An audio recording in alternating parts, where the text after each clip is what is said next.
A Small and Tall Collection. Chapter 8. What to Do.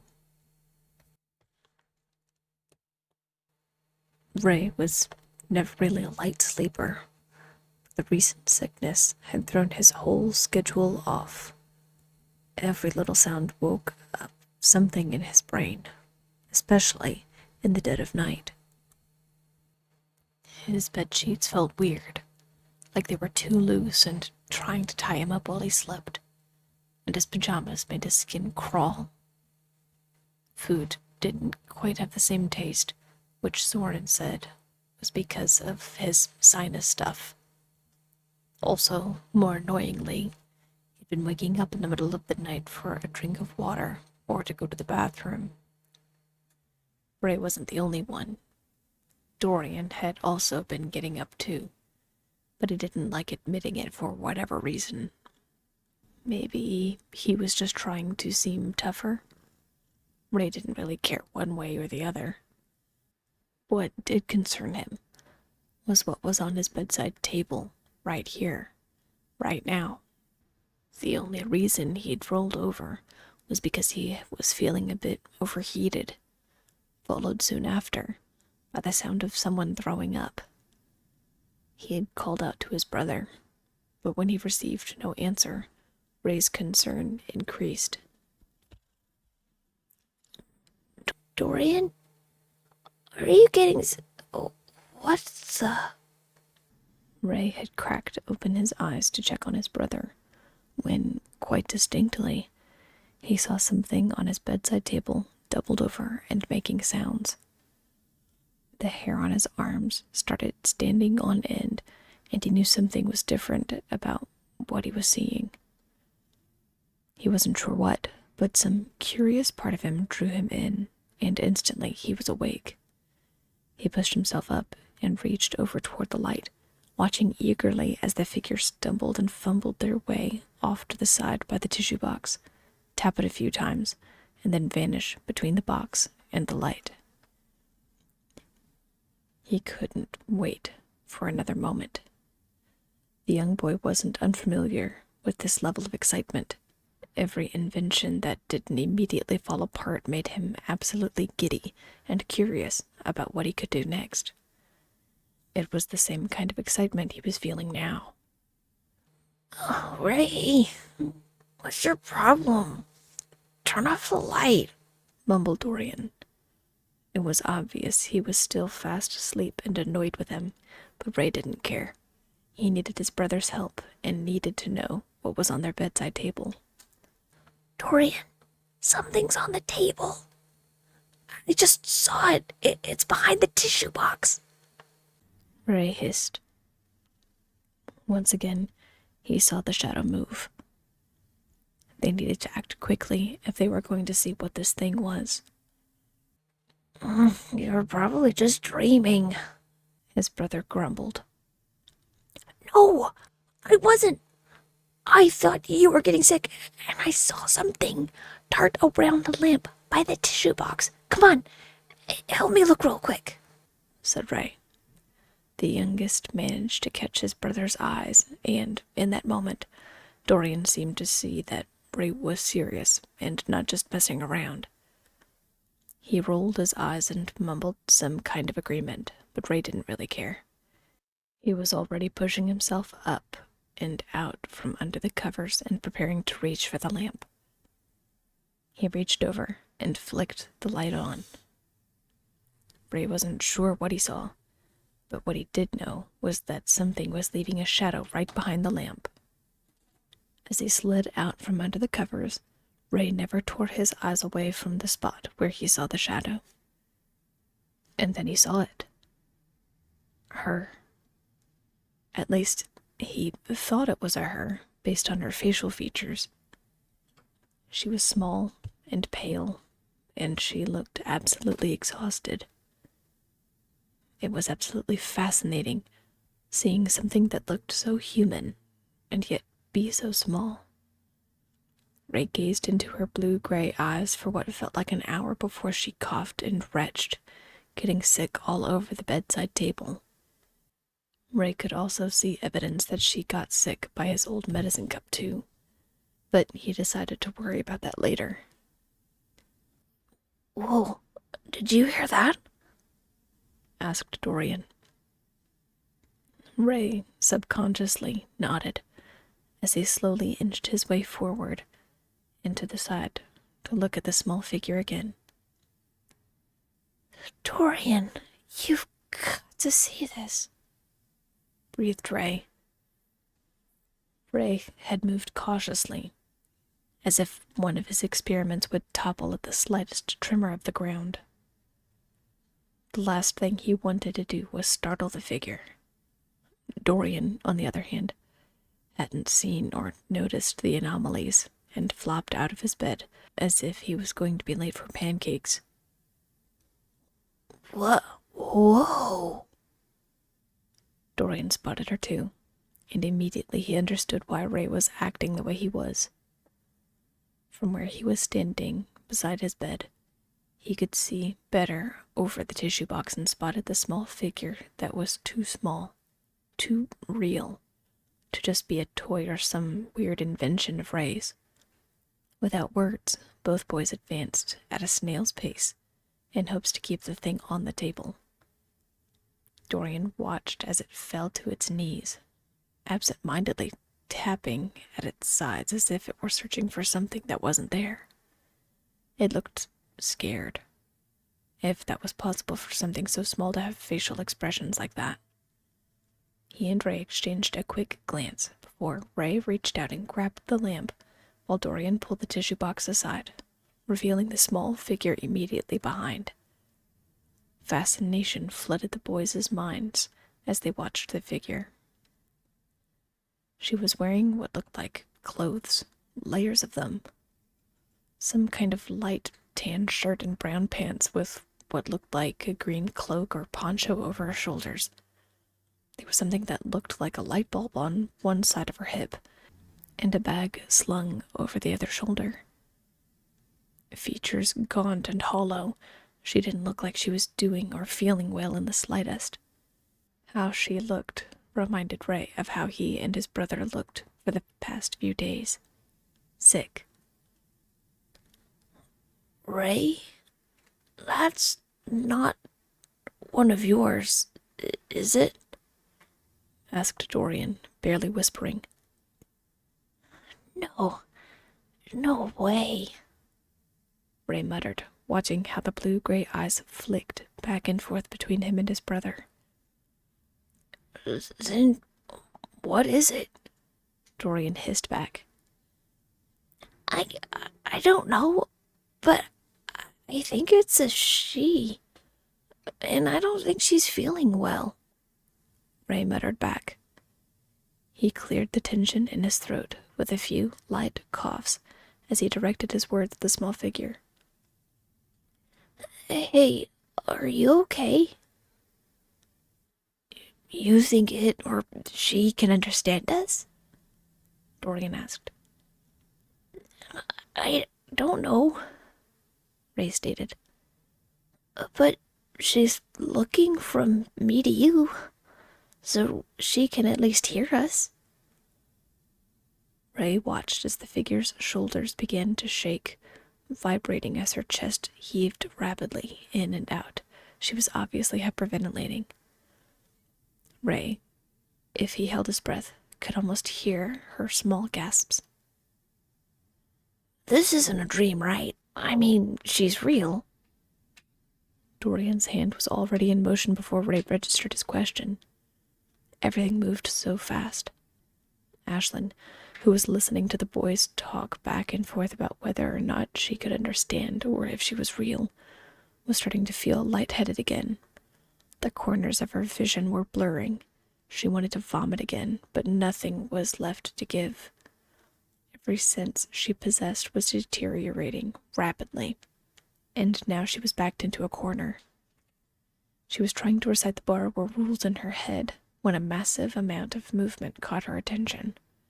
Her eyes snapped up to see the older of the two, Dorian, reaching his hand out toward her. Fingers were extended, palm easily eclipsing her body. Ashlyn felt her instincts take over her aching body as she forced herself to her feet and threw herself backward away from the child's grasp. Sadly, she overestimated the force she would need. She jumped up and back so violently that her back actually hit the wall beside the bedside table. She managed to get away, yes, but there was something she didn't account for. The gap. Between the bedside table and the wall, there was a gap about an inch wide, which was just enough for her to slip through. For a brief moment, Ashlyn's body was perfectly posed against the wall and the table before her center of gravity shifted again, and she began to plummet into the shadows. A scream was lodged somewhere in Ashlyn's throat as she began to slip, but it didn't stay there for long. As her body fell, an immense shadow fell over her, and a pressure surrounded her right arm. She heard a distinct popping sound from her shoulder, as if she were cracking her knuckles, but on a much larger, louder scale, and the scream that was trapped erupted out of her. Her body hung limp momentarily before her body began lifting from her throbbing arm. She didn't want to look, but impulse overrode her, and she glanced up only to see her arm was being pinched between the fingers of the one called Dorian. He was lifting her by her throbbing arm, and there was nothing she could do. Those immense fleshy columns and their vice-like grip around her aching appendage would not release her, no matter how she struggled, not that she had the strength to. The borrower swallowed the cries of pain she wanted to release and replaced them with choking whimpers and groans. She closed her eyes tight and averted her gaze from her arm. She wasn't sure if she was about to have it ripped from her body, or if it was about to be broken into tiny pieces. Whatever the case, she didn't want to see it.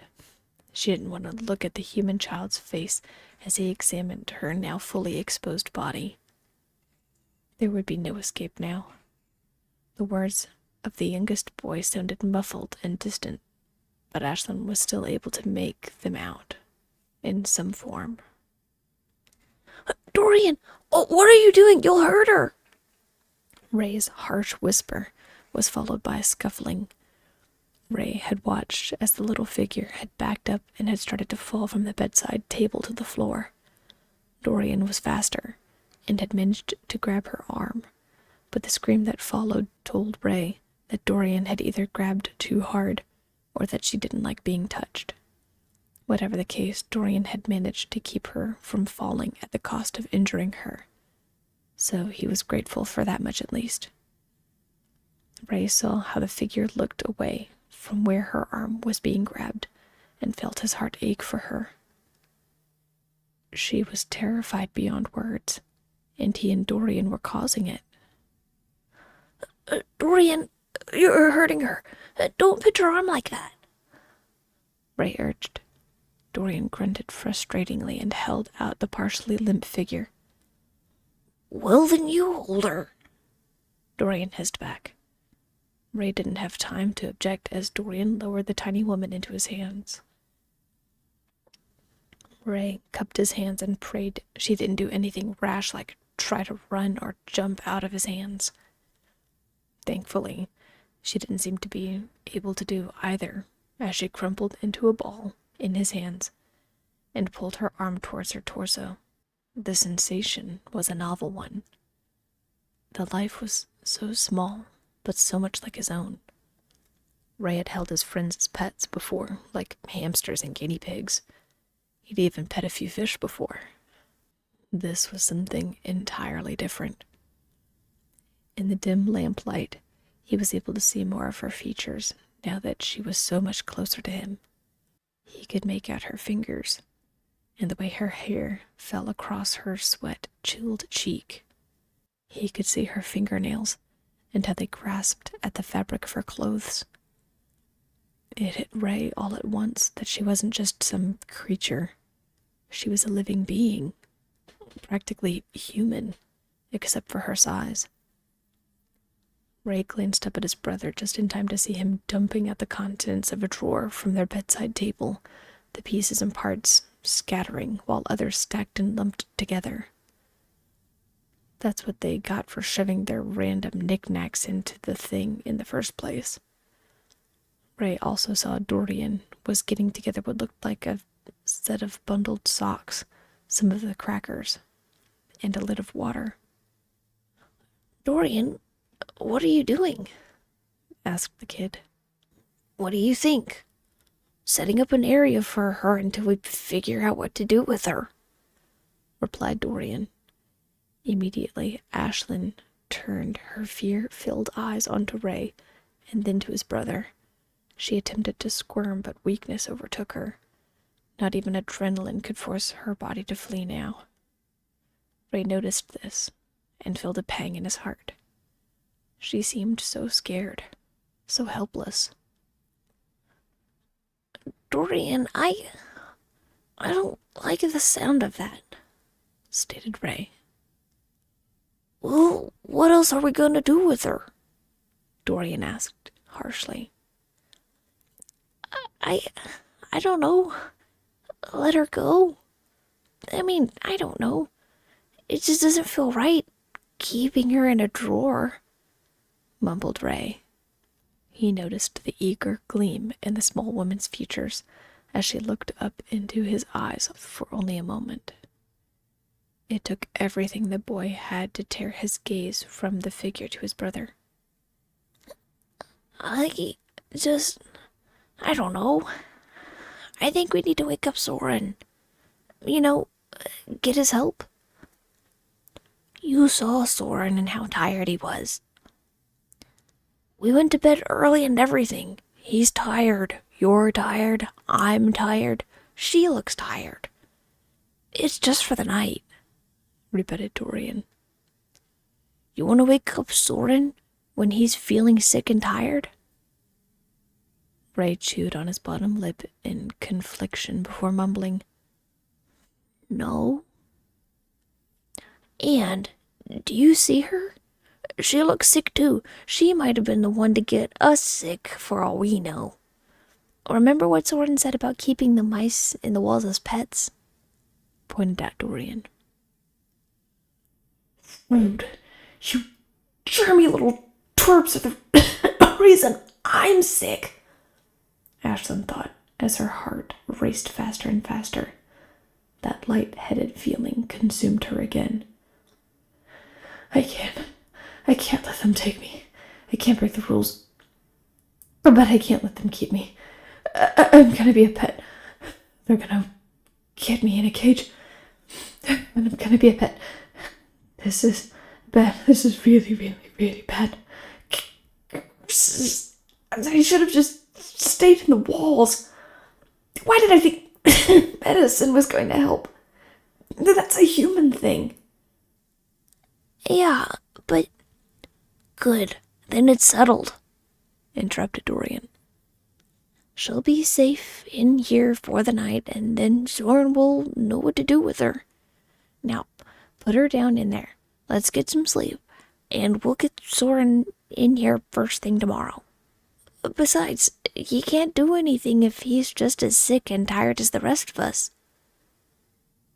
Rey looked down at the little figure again, the same pang hitting him again, before relenting to his brother's idea.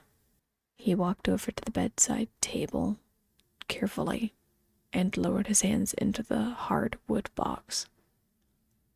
Ashlyn seized the opportunity to get off of the child's hands as fast as possible, scrambling to get off and instantly regretting her quickness of movement as her body screamed in agony, especially her arm. Whatever that boy did to make her fingertips tingly and numb, already there were bruises forming on her arm in the shape of finger pads. She stumbled backward and pressed her spine against the hardwood directly behind her and stared up from the shadows at the faces of the two boys. Please don't close the door. Please don't close the door. I can maybe get out.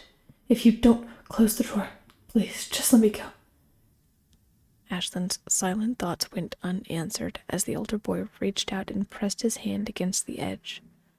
She wanted to cry out and beg them to stop, but instinct stopped her once again, as she was sealed in darkness, barely the width of her hand open at the top of the container. Ashlyn choked on a sob that rose up in her throat. Sliding down the back of her wooden prison, she curled in on herself. Her body shook like a leaf in a hurricane, but she had no tears or energy left to maintain her fear.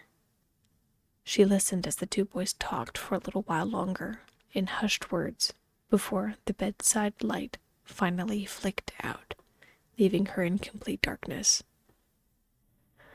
No, it's over. It's all over. I'm caught. I've been seen, and now I'm caught. I don't even have my weapons to protect me. Their dad is going to put me in a cage, and I'll live off of pellets and goodness knows what else until the end of my days. Poking, rotting. Ashlyn shivered as she thought about the boy's hands holding her.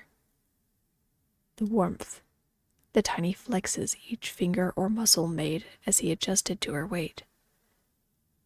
It was a living nightmare. But what was worse was the thought that it would be all she ever knew from here on out.